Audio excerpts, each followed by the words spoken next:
Bienvenue ici dans mon atelier où entre deux séquences de demi-lettres aînées, j'ai décidé de vous partager les outils qui sont les miens lorsque je travaille avec des clients.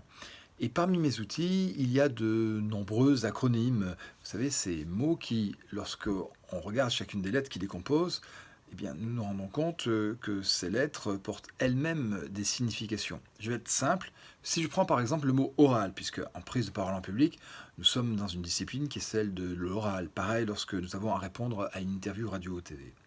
Eh bien, derrière oral, O-R-A-L, derrière ces 4 lettres, se cache en fait une combinaison gagnante pour bien prendre la parole en public. C'est en fait un truc, dès que vous aurez des réunions à ouvrir, dès que vous aurez des pitchs assez courts à présenter, ça structure facilement le discours et ça vous permet tout de suite, a priori, d'obtenir une action de celles et ceux qui vous écoutent.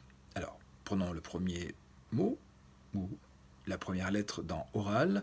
Il s'agit du O pour objet, par exemple. Vous avez peut-être entendu des séquences de téléachat, voire pu participer à des galas de charité, et chaque fois, il est tout de suite posé le problème. Quel est l'objet du problème? Voilà, le O, c'est quel est l'objet du problème. Qu'est-ce qui pose question et qui motive la réunion?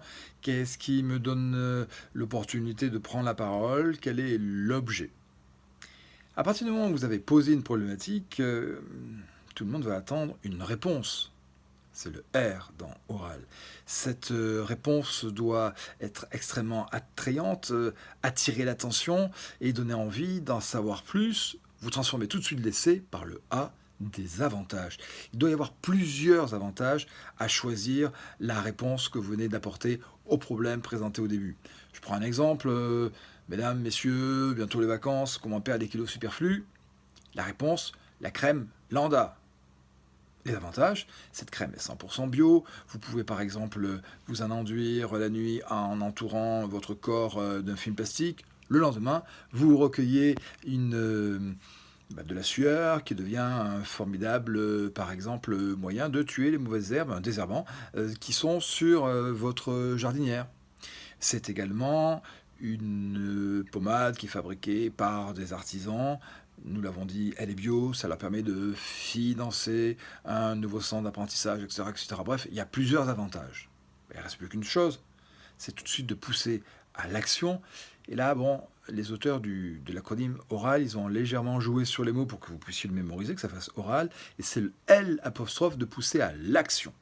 Donc, vous donnez un numéro de téléphone, vous invitez maintenant à voter, vous invitez à tout de suite adopter le nouveau comportement, l'affaire dans le sac, ça n'a pas duré plus de 3 minutes, ce qui est le temps de la vidéo. À bientôt donc pour une prochaine séquence, et j'espère d'ici là que vous pourrez la mettre en application.